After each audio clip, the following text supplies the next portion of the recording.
لە یادی حەڤە ساڵەی دامەزراندنیدا پیوکەی میدیا پەیمان بۆ خوێنەرانی دووپات دەکاتەوە وەک هەمیشە بەردەوام بێت لەسەر ڕێچکەی نەگۆڕ و چەسپاوی کە هەوێنەکەی ڕازگۆیی و متمانە و هاوسەنگیە. 17 ساڵ بەسەر دامەزراندنی ماڵپەڕی پیوکەی میدیا تێدەپەڕی کە بەشێکی گرینگە لە ڕاگەیاندنی یەکێتی نیشتیمانی کوردستان. لە ماوەی 17 ساڵە بەڕاستی ڕۆڵێکی گرنگی بینیوە لە بڵاوکردنەوەی زانیاریەکان، هەواڵەکان، گەیاندنی بەجەماوەری خەڵکی کوردستان و لە ناوخۆی یەکێتی. ئەو ماڵپەڕە خۆتانزان بە چەندین زمانی بیانی بڵاوە بیتەوە. بەڕاستی ڕۆڵێکی گرنگی هەیە و توانیوێتی لە ماوەی ئەو 17 ساڵەدا سەرەڕای هەموو ئاسەنگەکان. پیوکەی میدیا سایتی ڕسمی یەکێتی نیشتیمانی کوردستان و بەدوای ئاشکراکردنی ڕاستیەکاندا وێڵە و هێندە لە خەمی بێلانی دابووە توانیوێتی بیسەلمێنێت میدیای کوردی ئەگەر زمانحاڵی حزبیش بێت دەتوانێت بە ئەکادیمی و بێلایانی کاری خۆی بکات. هەنگاوێکی ڕۆژنامە نووسیە 17 ساڵ لەمون پێش ئەزمونێ و تاقیمان کردوتەوە ئەمزین سەرە گرێ سەرکەوتووە بێت بەڵێ سەرکەوتوو بوو زۆر سەرکەوتوو بوو. ئێستا ئەتوانم بڵێم لە هەنێ شوێن دەنگ و ڕەنی کوردە نەک یەکێتی. ڕاستە ئێمە سایتەکە سایتی یەکێتی نیشتیمانی کوردستان و کتێبی ڕاگەیاندنە ئەم سایتە یەکێتی با بەڕێوە، بەڵام ئێمە کارێکمان تیان نەکردو لە ماوەی ئەم 17 ساڵەیە کە تەنها بۆ یەکێتیەکان بێنە خێر.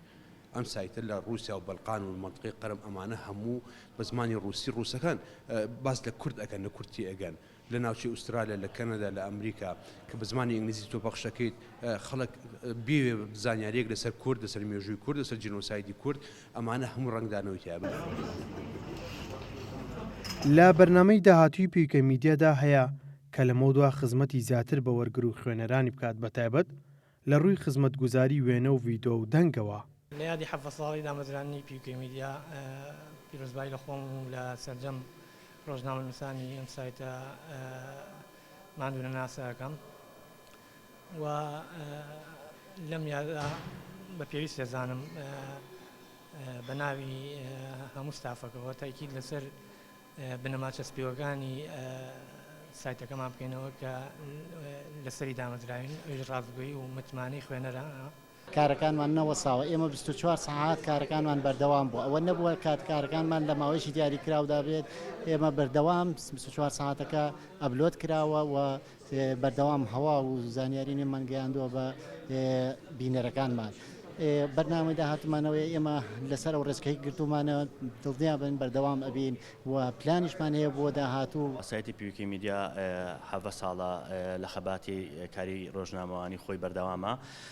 لە سەرەتادا کە سایتی پیوکەی میدیا کە زمانحاڵی یەکێتی نیشتیمانی کوردستانە کە دامەزراوە لە باشووری کوردستان ئەتوانین بڵین ئەو سایتانی کە هەبووە بە 50 دەستژمێران و پیوکەی میدیا ئەو شەرەفەی پێبەخشراوە کە یەکێکە لە سایتە کوێنەکان لە باشووری کوردستان.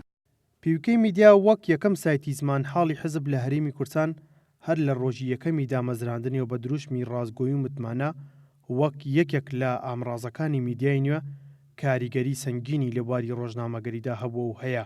بەتایبەت هەواڵەکانی دەبنە سەرچاوی ڕسمی گرنگی میدیایی ناوخۆی و بیانی بەو پێی بە پرەنسیپی ڕازگۆیی و خێرایی و پرۆفشناڵی و بەرپرسیارەتی کار دەکات.